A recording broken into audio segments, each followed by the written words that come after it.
students often tell me that they don't know how to use commas.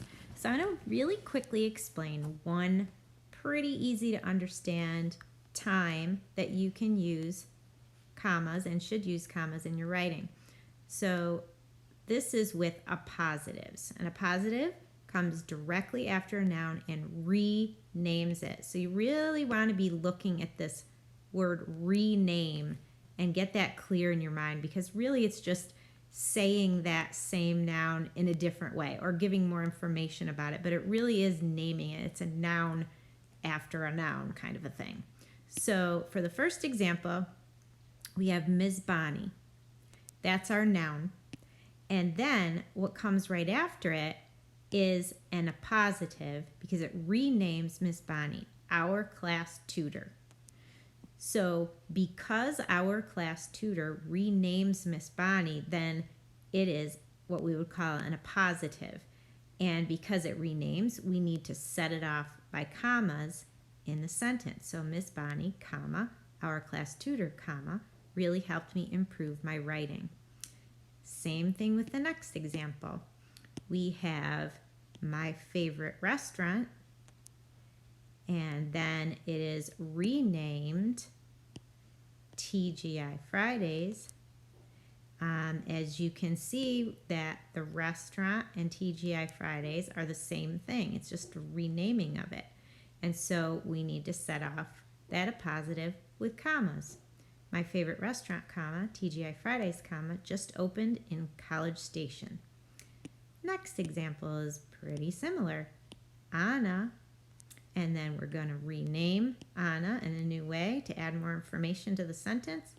One of my 0321 students won a scholarship to SHSU because one of my 0321 students renames Anna or names her in a different way, or but she's the same person.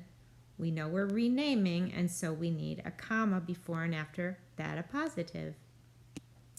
Same thing in the next sentence. My English teacher, comma, Mr. Herring, renaming my English teacher, comma, assigns a lot of homework. Now, just so you know, that doesn't have to happen only at the beginning of the sentence, even though all of these sentences, the appositive is right at the beginning, or the noun that it modifies is right at the beginning. But you could also say, we could take this noun at the end here, homework. So we could say, let's add an appositive. We're going to add a comma. And how could we rename homework? Let's see. Assigns a lot of homework. A bunch of busy work that takes forever.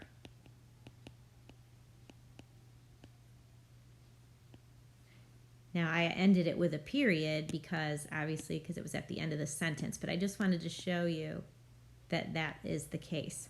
Now with an appositive, if you're trying to write one and make sure you're renaming it, it really also has to be a noun itself. So it has to have like a key word in it that's a noun itself.